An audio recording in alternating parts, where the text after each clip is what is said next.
भाग 2। आर्यन ने जब आवाज की दिशा में देखा तो वहां एक लंबा हट्टा कट्टा लड़का बिल्कुल अनाया के पीछे खड़ा था। उसने उसी स्कूल की यूनिफॉर्म पहनी थी जहां पर अनाया के एग्जाम का सेंटर था। उसकी आंखों में अनाया के लिए एक अलग चिंता थी जो गुस्से के रूप में बाहर निकल रही थी। उसे देखकर आर्यन अनाया को छोड़कर अलग खड़ा हो गया। आर्यन की गिरफ्त से छूटकर अनाया भी खड़ी हो गई। अचानक आया हुआ वो लड़का उससे अपना मसीहा लगने लगा था। ओ भाई, क्या कर रहा है तू? क्या बदतमीजी है ये? उस लड़के ने तेज आवाज में कहा। आर्यन उसकी कद काठी देखकर वैसे भी सहमा हुआ था। हिम्मत जुटाकर थूक निगलते हुए उसने कहा, ये हम कपल का मामला है, तुम निकलो यहां से। ओ भाई, कपल के बीच के मामले भी हमने बहुत देखे हैं। ये जो तुम कर रहे थे वो कपल के बीच का मामला नहीं, कुछ बहुत गलत था। अनाया भागकर उस लड़के के पीछे जाकर खड़ी हो गई और उसने उससे कहा, आप प्लीज इस शैतान को कहें कि यहां से चला जाए। उस लड़के ने आर्यन को इशारा किया और चेतावनी के स्वर में बोला, सुन लिया ना, अब चला जा बेटा, वरना बहुत मार खाएगा। आर्यन समझ गया कि वो अब नहीं गया तो उस लड़के के हाथों पिटेगा। वो चुपचाप वहां से चला गया। आर्यन के जाने के बाद अनाया जमीन पर धम्म से बैठ गई और रोने लगी। उस लड़के ने थोड़े आश्चर्य से पूछा, क्या हुआ? मुझसे कोई गलती हो गई क्या? आप रो क्यों रही हो? नहीं, मुझे तो खुद की गलती पर रोना आ रहा है। मैं उस आर्यन से प्यार करती थी और उसने मेरे साथ ऐसा व्यवहार किया। देखिए आप रोइए मत, कोई ऐसी गलती नहीं हुई है आपसे। वैसे भी ऐसे इंसान के लिए क्या रोना जो इतनी गिरी हुई हरकत पर उतर आए, उस लड़के ने दिलासा देते हुए कहा। अनाया को उस लड़के की बात सही लगी और अपने आंसू पोंछ वो खड़ी होकर बोली, थैंक्स अ लॉट। अरे थैंक्स की क्या बात है, ये तो मेरा फर्ज था। वैसे मेरा नाम ऋषभ है और आपका? अनाया, बहुत प्यारा नाम है। ऋषभ मुस्कुराते हुए बोला, थैंक यू। आप उसी स्कूल की हो ना जिसके बोर्ड का सेंटर हमारे स्कूल में आया है? ऋषभ ने पूछा। अनाया ने सर हिलाकर हामी भरते हुए पूछा, आप कौन सी क्लास में हैं? मैं 12th में हूं, साइंस मैथ्स। मेरा भी बोर्ड है और मैं अपने बोर्ड एग्जाम का एडमिट कार्ड लेने स्कूल आया था। परसों से हमारे भी एग्जाम शुरू हो रहे। ओके, मैं 10th में हूं, अनाया बोली। दोनों बातें करते हुए स्कूल पहुंच गए। ऋषभ ने अनाया के लिए एक ऑटो किया और कहा, अब मैं चलता हूं, आप आराम से घर जाओ। ओके, बाय, अनाया मुस्कुराते हुए बोली। और हां, अब आप डरना मत उससे, मैं आपके साथ हूं। अगर वो लड़का फिर से आपको परेशान करे तो उसे बोल देना कि ऋषभ को याद कर ले, बहुत पिटेगा तू उससे। अनाया के चेहरे पर हंसी खिल गई और उसने कहा, ऑफ कोर्स, ऐसा ही बोलूंगी। अब आप भी जाओ, आपको भी बहुत देर हो गई। ओके, बाय बाय, फिर मिलेंगे। हाथ हिलाकर बोलते हुए ऋषभ चला गया। ऑटो पर बैठी अनाया सोचती रही कि फिर मिलेंगे, ऐसा क्यों कहा उसने? उसे अपनी उलझन का कोई जवाब मिलता इससे पहले ही ऑटो उसके घर के सामने आकर रुक गया और जब ऑटो वाले ने किराया मांगा तब वो अपने विचारों से बाहर आई। घर में जाते ही उसकी मां अंजना ने पूछा, कैसा रहा पेपर? हाँ मम्मा, अच्छा गया, कहकर वो सीधा अपने रूम में चली गई। बेड पर लेटते ही आज की पूरी घटना उसकी आंखों के सामने घूमने लगी और उसके मन में तरह तरह के ख्याल आने लगे। क्या आज तक आर्यन को वो गलत समझती आई थी? या कहीं ऐसा तो नहीं कि उसके हिसाब से वो वही मांग रहा था जो वो डिजर्व करता है? इस मामले को सीरियस बनाने में उसकी खुद की गलती तो नहीं? जवाब उसे कुछ भी नहीं मिल पा रहे थे। सोचते सोचते उसका दिमाग थक गया और उसे नींद आ गई।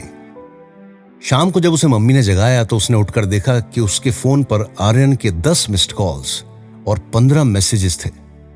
हर मैसेज में यही लिखा था, sorry Anaya, very very sorry, मैं अपने किए पर बेहद शर्मिंदा हूं और बस एक बार तुमसे मिलकर अपने हर गलत काम की माफी मांगना चाहता हूं। मैं तुम्हें बहुत प्यार करता हूं, एकदम सच्चा प्यार। I am really sorry, please Anaya, एक मौका दे दो मुझे माफी मांगने का। अनाया ने उस मैसेज का कोई जवाब नहीं दिया, लेकिन उसे वे सारे प्रेम और दोस्ती के पल याद आने लगे जो उसने और आर्यन ने साथ में बिताए थे। साथ ही उसे यह भी याद आया कि अगर आज ऋषभ एकदम मौके पर नहीं आता तो जाने क्या हो जाता। वो अंदर तक कांप गई। उसने एक बार फिर से आर्यन के मैसेजेस पढ़े और आर्यन से अंतिम बार मिलने का निश्चय किया, यह सोचते हुए कि माफ तो खैर तुम्हें मैं अपने जीवन में कभी नहीं कर पाऊंगी, लेकिन तुमसे एक बार मिलूंगी जरूर। यह निश्चय कर अनाया ने उसे दूसरे पेपर वाले दिन स्कूल के पास के शिव पार्क में मिलने आने का मैसेज भेज दिया। दूसरा पेपर देकर निकलने के बाद अनाया की आंखें किसी को अनजाने ही ढूंढने लगी, लेकिन उसे अपने साथ के एग्जामिनी के अलावा पूरे स्कूल ग्राउंड में और दूसरा कोई नजर नहीं आया। हार कर उसने वहां से चलने का मन बना लिया था कि तभी उसे पीछे से आवाज आई, हाय। अनाया ने आवाज सुनते ही पलट कर देखा और उसके चेहरे पर लंबी सी मुस्कान आ गई। उसके सामने ऋषभ था। ऋषभ से फॉर्मल सा हैंडशेक करके वो बोली, आपका तो आज एग्जाम नहीं है ना, फिर आप यहां कैसे?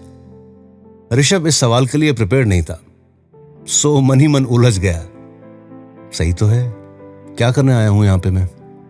अब क्या बोलूं? ये तो बोल नहीं सकता कि तुम्हारी स्माइल बहुत अच्छी लगी, बस वही देखने आ गया। अब कुछ तो बोलना ही पड़ेगा। तभी अनाया ने हंसते हुए फिर से पूछा, कहां खो गए जनाब? अब कहीं नहीं, बस मैं तो कुछ सोच रहा था। अरे हाँ, वो आज मेरे दोस्त का जन्मदिन है, तो बस उसे ही यहां विश करने के लिए आया था। अच्छा अनाया मुस्कुराते हुए बोली। कैसा रहा एग्जाम? ऋषभ ने पूछा। अच्छा था, बस अभी तो मैं निकल ही रही थी। ओह ओके, घर के लिए? ऋषभ ने फिर सवाल किया। नहीं, आर्यन से मिलने, अनाया ने धीरे से कहा। आर्यन? ऋषभ समझ नहीं पाया। हां, वही जो उस दिन वहां पर था, अनाया ने बताया। ओह, तो आप उस सब के बाद भी उससे? ऋषभ ने इतना ही कहा। हां, वो मुझसे मिलकर माफी मांगना चाहता है। मिल लेती हूं, मुझे भी उससे कुछ पूछना है, और माफ तो खैर मैं उसे इस जीवन में कभी नहीं करूंगी, अनाया ने दृढ़ स्वर में कहा।